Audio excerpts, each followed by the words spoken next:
प्रधानमंत्री के साइप्रस दौरे का दूसरा दिन भारतवंशियों से की मुलाकात। व्यापार गोलमेज सम्मेलन को किया संबोधित। कहा, पिछले एक दशक में भारत का हुआ अभूतपूर्व विकास। रक्षा राज्य मंत्री संजय सेठ ने रांची में विकसित भारत संकल्प सभा में की शिरकत। देश के सर्वांगीण विकास पर जोर, राष्ट्र प्रथम का दिया मंत्र।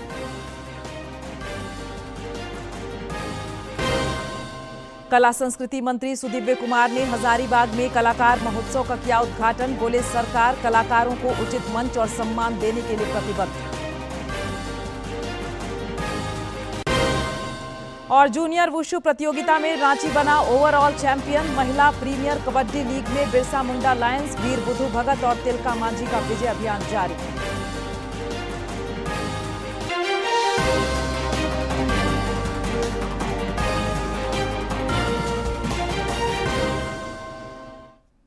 नमस्कार, खबरें झारखंड में आपका स्वागत है। मैं हूं प्रियंका और अब समाचार विस्तार से। बुलेटिन की शुरुआत करेंगे प्रधानमंत्री नरेंद्र मोदी के साइप्रस दौरे की खबर से। प्रधानमंत्री नरेंद्र मोदी साइप्रस में विभिन्न कार्यक्रमों में शिरकत कर रहे हैं। उन्होंने साइप्रस के राष्ट्रपति के साथ वाणिज्यिक संबंधों को और अधिक सशक्त बनाने के लिए अग्रणी सीईओ से संवाद किया। इस दौरान नवाचार, ऊर्जा, प्रौद्योगिकी और अन्य क्षेत्रों में सहयोग पर चर्चा हुई। इससे पहले प्रधानमंत्री का साइप्रस पहुंचने पर गर्मजोशी से स्वागत हुआ। प्रधानमंत्री मोदी के साइप्रस पहुंचने पर उनका स्वागत करने के लिए साइप्रस के राष्ट्रपति निकोस क्रिस्टोडोलाइडिस स्वयं एयरपोर्ट पहुंचे थे। पीएम मोदी का आज राष्ट्रपति भवन में औपचारिक स्वागत होगा और इसके बाद राष्ट्रपति निकोस के साथ प्रधानमंत्री की उच्च स्तरीय वार्ता भी होगी, जिसमें व्यापार, निवेश, शिक्षा, डिजिटल सहयोग और क्षेत्रीय सुरक्षा जैसे प्रमुख क्षेत्र शामिल होंगे। दोनों नेता व्यापक, वैश्विक और क्षेत्रीय मुद्दों पर भी विचार विमर्श करेंगे। G7 शिखर सम्मेलन के लिए कनाडा रवाना होने से पहले प्रधानमंत्री के सम्मान में आयोजित दोपहर भोज के साथ उनकी साइप्रस यात्रा का समापन होगा। प्रधानमंत्री मोदी की ये यात्रा कई मायनों में खास और ऐतिहासिक है। दरअसल 2 दशक से भी अधिक समय के बाद भारतीय प्रधानमंत्री साइप्रस की यात्रा में पहुंचे हैं। प्रधानमंत्री नरेंद्र मोदी ने साइप्रस में सीईओ फोरम की बैठक में शिरकत की। दोनों देशों के बीच निवेश, प्रौद्योगिकी और द्विपक्षीय व्यापार बढ़ाने की दिशा में यह बैठक काफी अहम है। सतत विकास की दिशा में हरित ऊर्जा और डिजिटल अर्थव्यवस्था के क्षेत्र में दोनों देशों का सहयोग नए अवसर प्रदान करेगा। तो वहीं नवोन्मेष और एआई तकनीक को लेकर भी चर्चा हुई। भारत साइप्रस में 10वां बड़ा निवेशक है।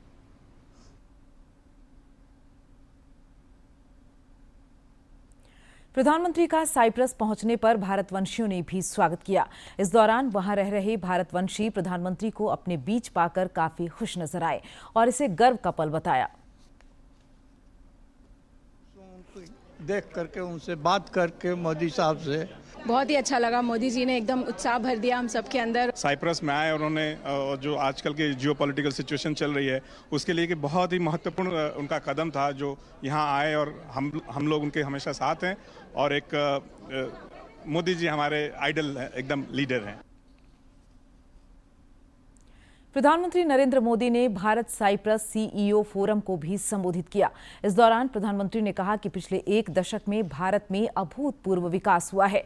उन्होंने कहा कि साइप्रस भारत का भरोसेमंद साझेदार है और दोनों देशों के रिश्तों की वास्तविक क्षमता इससे भी बहुत अधिक है।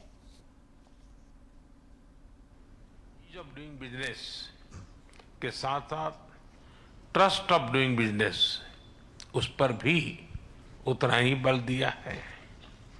आज भारत में स्पष्ट नीति है, उसके साथ साथ स्टेबल पॉलिटी भी है। 6 दशकों के बाद ऐसा हुआ है कि एक ही सरकार लगातार तीसरी बार चुन करके आई है। भारत की डेमोग्राफिक डिविडेंड और टैलेंट से आप भली भांति परिचित हो और आपकी बातचीत में भी इसका जिक्र हुआ है। पिछले 10 वर्षों में डिजिटल रिवॉल्यूशन आया है, फाइनेंशियल इंक्लूजन एक मिसाल बना है।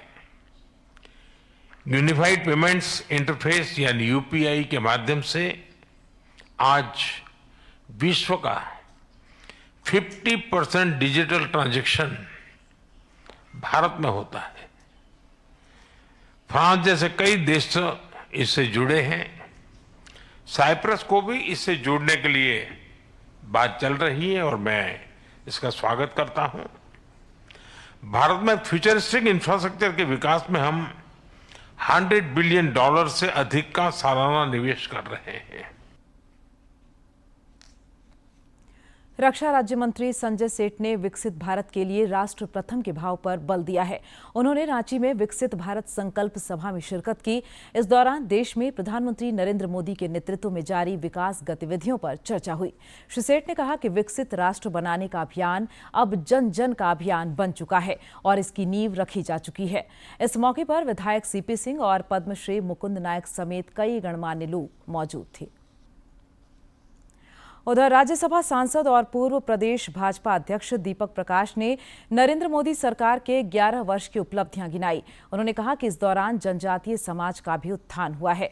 11 वर्षों की उपलब्धियां गिनाते हुए श्री प्रकाश ने कहा कि जनजातीय योद्धाओं को विशेष सम्मान मिला है। उन्होंने कहा कि जनजातीय समाज को राष्ट्र की मुख्य धारा में आगे बढ़ाने के लिए लगातार अनगिनत प्रयास हो रहे हैं।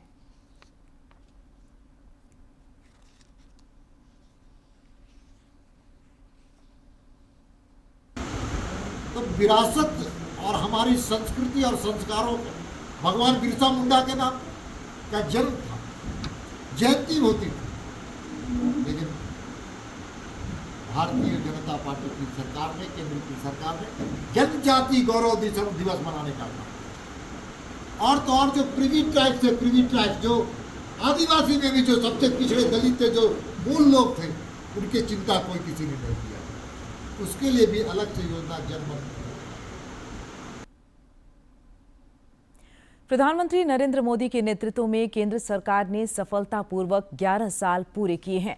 इसके तहत गढ़वा के भाजपा कार्यालय में प्रदर्शनी सह प्रोफेशनल मीट का आयोजन किया गया। कार्यक्रम के दौरान पांके विधायक शशि भूषण मेहता और प्रदेश महामंत्री मनोज सिंह ने केंद्र सरकार की उपलब्धियां गिनाई। एक रिपोर्ट। सरकार के 11 साल के कार्यकाल को दिखाने के मकसद से गढ़वा के भाजपा कार्यालय में विकसित भारत प्रदर्शनी और प्रोफेशनल मीट का आयोजन हुआ। मौके पर पांके विधायक शशि भूषण मेहता ने सेवा, सुशासन और गरीब कल्याण के 11 वर्षों के कार्यकाल की उपलब्धियां गिनाई। इस प्रकार जो कार्य हुए हैं, निश्चित रूप से आपका पहले 75 कहिए कि ये थे एयरपोर्ट, ये थे, अब अभी 164 हो गए। तो इस प्रकार से हम समझते हैं कि किसी क्षेत्र में ऐसा नहीं है जो कि कार्य नहीं हुआ है और देश गौरवान्वित हुआ है। वहीं भाजपा के प्रदेश महामंत्री मनोज सिंह ने कहा कि इन 11 वर्षों में देश में बुनियादी सुविधाओं के साथ सुरक्षात्मक उपलब्धियां, वैश्विक रणनीति के साथ विकसित भारत बनाने की दिशा में पहल की गई है। आने वाला जो कल होगा वह भी प्रधानमंत्री जी के नेतृत्व में यह भारत चलेगी, यह भारत विकसित भारत होगा, यह समृद्धशाली भारत होगा। प्रदर्शनी के माध्यम से मोदी सरकार के 11 वर्षों की उपलब्धियों को रेखांकित किया गया, जिसमें लोगों ने भी खूब दिलचस्पी दिखाई। डीडी न्यूज के लिए गढ़वा से विजेंद्र तिवारी की रिपोर्ट। कला संस्कृति मंत्री सुदिव्य कुमार कल हजारीबाग में आयोजित कलाकार महोत्सव में शामिल हुए। इस दौरान उन्होंने अपने संबोधन में कलाकारों के निबंधन और उन्हें बीमा का फायदा मिले, इस बात पर जोर दिया। श्री कुमार ने कहा कि कलाकारों को उचित सम्मान दिलाना उनकी प्राथमिकताओं में शामिल है। वहीं महोत्सव के दौरान स्थानीय कलाकारों ने रंगारंग प्रस्तुतियों से सभी का मन मोहा। मौके पर अन्य लोगों के अलावा सदर विधायक प्रदीप प्रसाद भी मौजूद थे। यह मानते हैं कि कलाकारों का समूह अगर उससे वंचित रह जाएगा तो ये समाज के हर तबके तक सरकार की पहुंचने वाली सोच से इतर चीजें होंगी। आपका कुछ ज्ञापन मुझको मिला, अन्य कलाकार समूहों से हमने बात की है।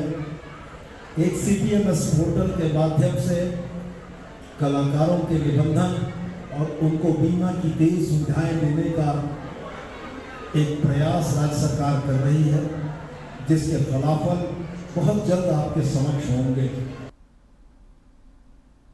नगर विकास मंत्री सुदिव्य कुमार ने हजारीबाग दौरे के क्रम में शहीद सैनिक को सम्मान देते हुए शहीद कैप्टन करमजीत सिंह बख्शी के नाम से पथ का नामकरण किया।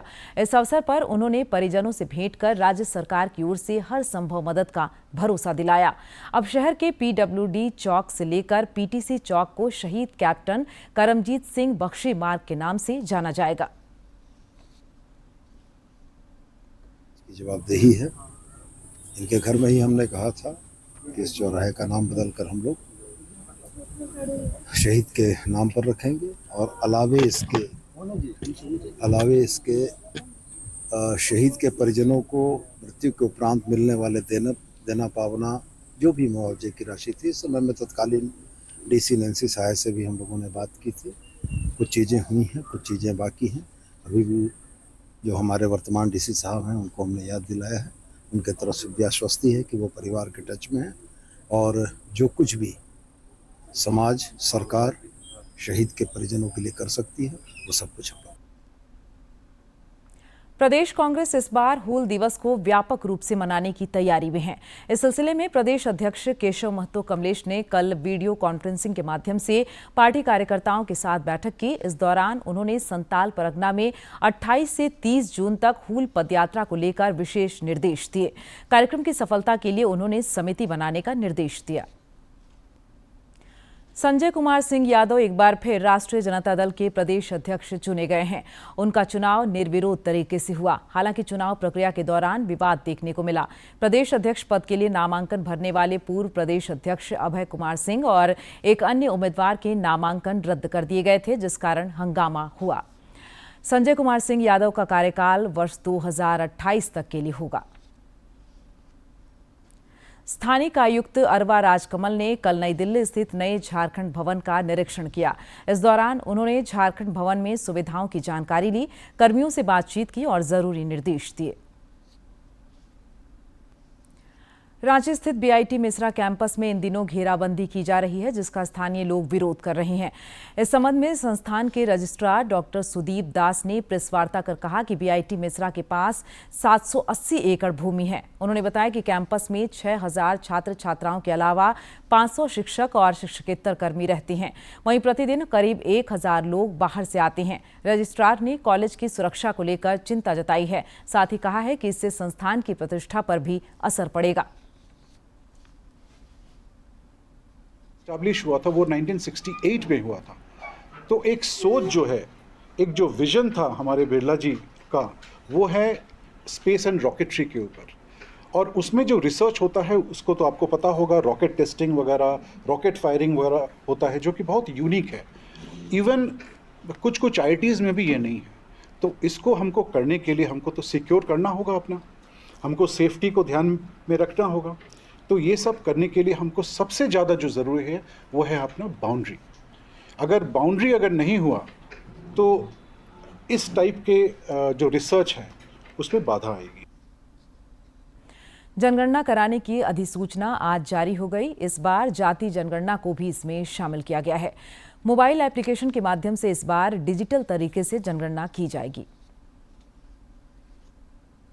अधिसूचना के साथ ही देश में जनगणना की औपचारिक प्रक्रिया की भी शुरुआत हो जाएगी और इस जनगणना में जाति की भी गणना की जाएगी। जनगणना की ये प्रक्रिया 2 चरणों में पूरी होगी। पहला चरण 1 फरवरी 2027 तक पूरा किया जाएगा, जबकि जो दूसरा चरण होगा और अंतिम चरण वो फरवरी 2027 के अंत तक संपन्न होगा। जनगणना की प्रक्रिया पहाड़ी और बर्फीले राज्यों जैसे कि हिमाचल प्रदेश और उत्तराखंड और केंद्र शासित प्रदेश लद्दाख और जम्मू कश्मीर में अक्टूबर 2026 से शुरू होगी। जनगणना 2 चरणों में से पहले चरण में मकान सूचीकरण और मकानों की गणना की जाएगी। इनमें प्रत्येक परिवार की आवासीय स्थिति, संपत्ति और सुविधाओं के बारे में जानकारी इकट्ठा की जाएगी और इसके बाद दूसरे चरण में जनगणना में प्रत्येक घर में रहने वाले प्रत्येक व्यक्ति की जनसंख्याकी, सामाजिक, आर्थिक, सांस्कृतिक और अन्य जो जानकारियां हैं वो एकत्रित की जाएंगी। फील्ड में डोर टू डोर जनगणना कराने के लिए 34 लाख सर्वे करने वाले और सुपरवाइजर लगाए जाएंगे जो फील्ड से डेटा इकट्ठा करने का काम करेंगे। इसके अलावा 1,30,000 जनगणना पदाधिकारी तैनात किए जाएंगे। ये सारे कर्मचारी जनगणना के लिए फील्ड सर्वे से लेकर इसका पूरा डेटा बनाने तक का काम करेंगे।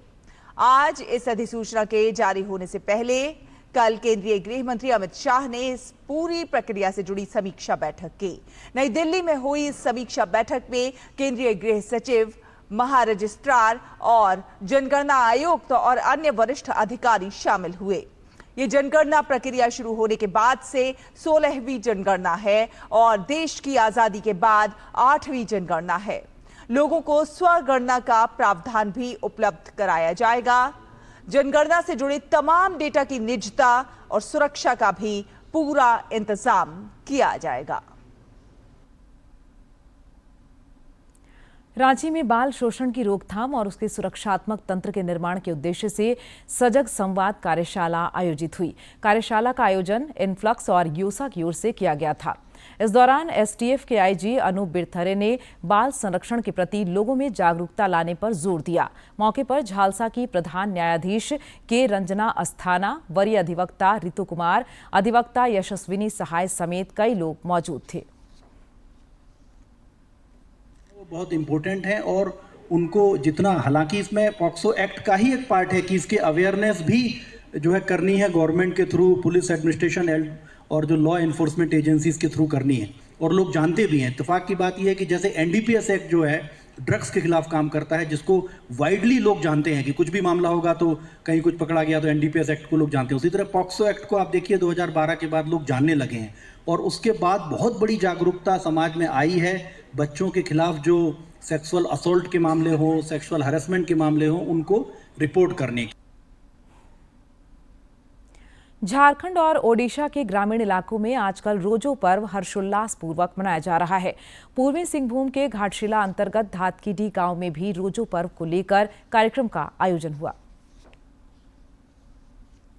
रोजो पर्व ओडिशा और झारखंड के ग्रामीण इलाकों में 3 दिनों तक मनाया जाता है। रोजो पर्व के सिलसिले में घाटशिला धातकीडीह गांव में कार्यक्रम आयोजित कर रजस्वला और पीरियड से जुड़ी सामाजिक मान्यताओं पर खुली चर्चा हुई। सामाजिक संस्था निश्चय फाउंडेशन के संस्थापक और झारखंड के पैडमैन के नाम से विख्यात तरुण कुमार ने बताया कि माहवारी के प्रति जन जागरूकता बढ़ने से भ्रांतियों में कमी आई है।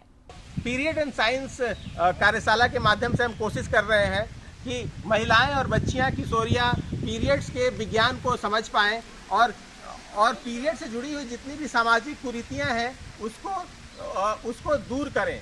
इस कार्यक्रम में गांव की 80 से ज्यादा महिलाओं और किशोरियों ने शिरकत की।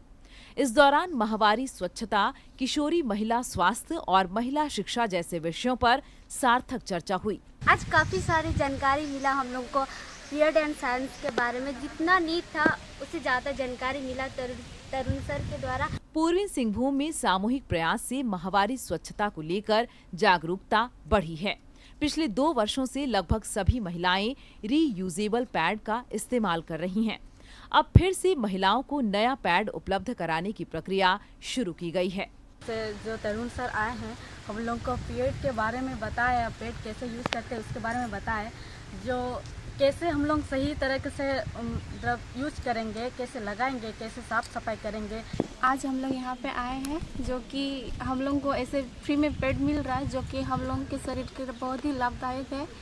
कार्यक्रम के दौरान महिलाओं को प्रोजेक्ट बाला रीयूजेबल पैड का उपहार भी दिया गया। डीडी न्यूज के लिए जमशेदपुर से राजेश कुमार लालदास की रिपोर्ट। अंतर्राष्ट्रीय योग दिवस में महज अब 5 दिन शेष हैं और इसका उत्साह चरम पर दिख रहा है। लौ नगरी जमशेदपुर में भी इसकी झलक दिखी। कदमा में 1 दिवसीय योग शिविर का आयोजन हुआ जिसमें हर आयु वर्ग के लोगों ने उत्साहपूर्वक हिस्सा लिया।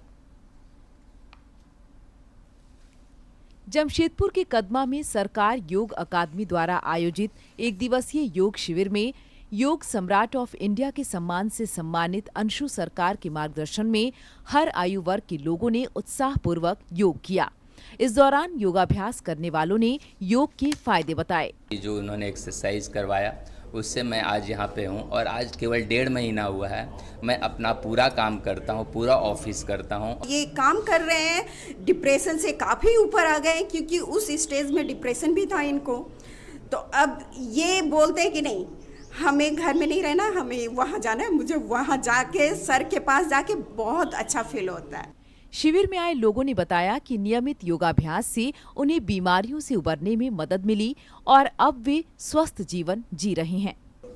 पैर अस्थिर हो गया, जो पैर अस्थिर नहीं था पैर अस्थिर हो गया और हाथ भी उठता है योगा करने से। दैनिक दिनचर्या में जो ऊर्जा की आवश्यकता होती है वो तो योग से प्राप्त होती है, लेकिन अगर मेरा सिक लीव का रिकॉर्ड देखेंगे तो कोरोना पीरियड से लेकर अभी तक 10 सालों में मैंने एक भी दिन सिक लीव नहीं लिया।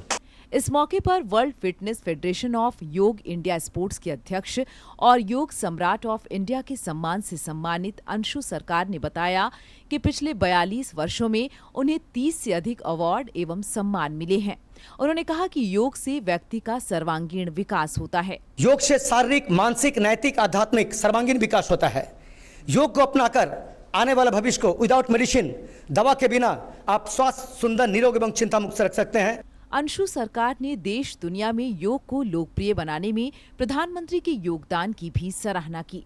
उन्होंने निरोगी जीवन के लिए सभी को दिनचर्या में योग को शामिल करने की अपील की। माननीय श्री नरेंद्र मोदी जी के पुरुषार्थ से पूरा विश्व में, यूएनओ में, दुनिया का सब देश को एक करके ये जो विश्व योग दिवस मना रहे 2015 से आज 11वां ये अंतर्राष्ट्रीय योग दिवस है।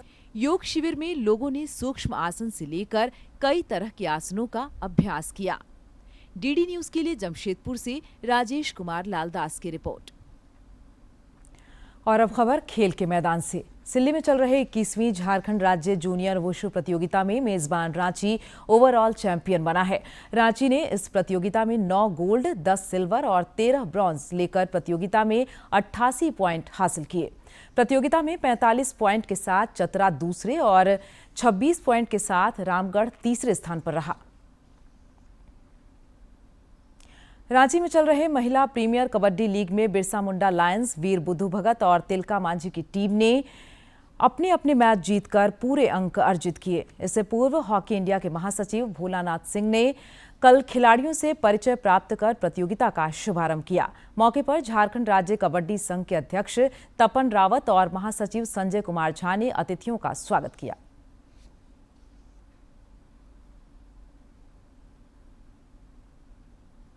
जमशेदपुर में नवल टाटा हॉकी झारखंड सब जूनियर स्टेट हॉकी चैंपियनशिप का कल भव्य शुभारंभ हुआ। यह प्रतियोगिता 19 जून तक आयोजित की जाएगी। सब जूनियर वर्ग में कुल 8 टीमें हिस्सा ले रही हैं। प्रतियोगिता में हर दिन 4 मुकाबले होंगे। पहले दिन कल रांची ने पूर्वी सिंहभूम को, खूंटी ने गुमला और सिमडेगा ने पश्चिमी सिंहभूम को शिकस्त दी। वहीं एनटीएचए और हजारीबाग का मुकाबला बराबरी पर रहा।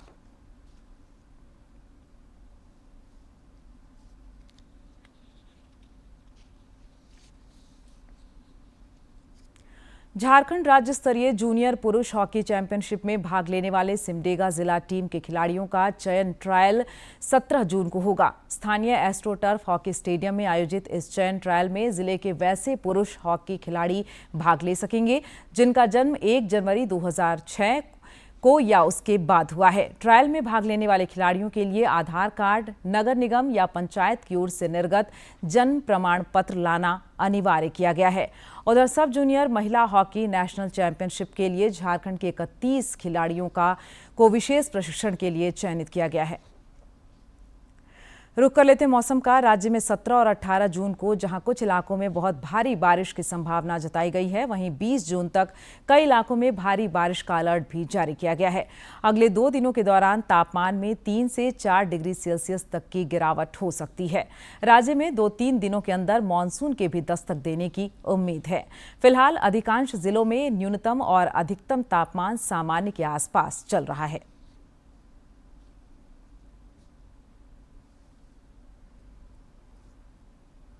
और अब आज के दिन की ऐतिहासिक और महत्वपूर्ण घटनाओं पर डालते हैं एक नजर।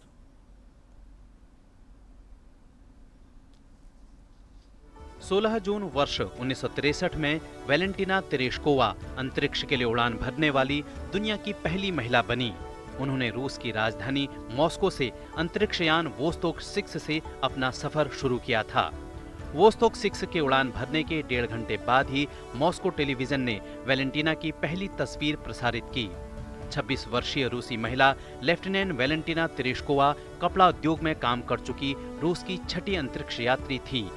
उनके मिशन का मुख्य मकसद था एक और अंतरिक्ष यान के साथ तालमेल बैठाना, क्योंकि वोस्तोक 6 के उड़ान भरने से 2 दिन पहले ही वोस्तोक 5 अंतरिक्ष में भेजा गया था। दोनों अंतरिक्ष यान आपस में रेडियो के जरिए संपर्क बनाने में कामयाब रहे और एक समय बाद एक दूसरे से करीब 5 किलोमीटर की दूरी पर ही थे।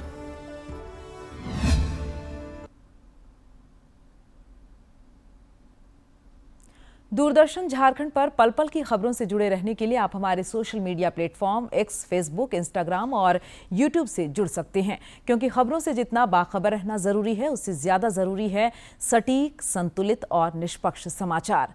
हमारा एक्स हैंडल है @DD News Ranchi, Facebook page है DD News झारखंड और इंस्टाग्राम अकाउंट है DD News झारखंड। आप हमें YouTube channel Jharkhand DD News पर भी देख और सुन सकते हैं।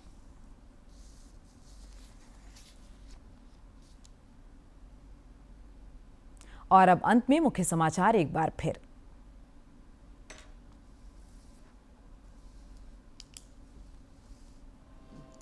प्रधानमंत्री के साइप्रस दौरे का दूसरा दिन, भारतवंशियों से की मुलाकात, व्यापार गोलमेज सम्मेलन को किया संबोधित, कहा पिछले 1 दशक में भारत का हुआ अभूतपूर्व विकास।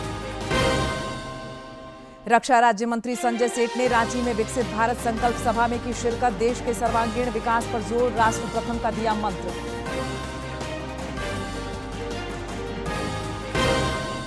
कला संस्कृति मंत्री सुदीव्य कुमार ने हजारीबाग में कलाकार महोत्सव का किया उद्घाटन, बोले सरकार कलाकारों को उचित मंच और सम्मान देने के लिए प्रतिबद्ध।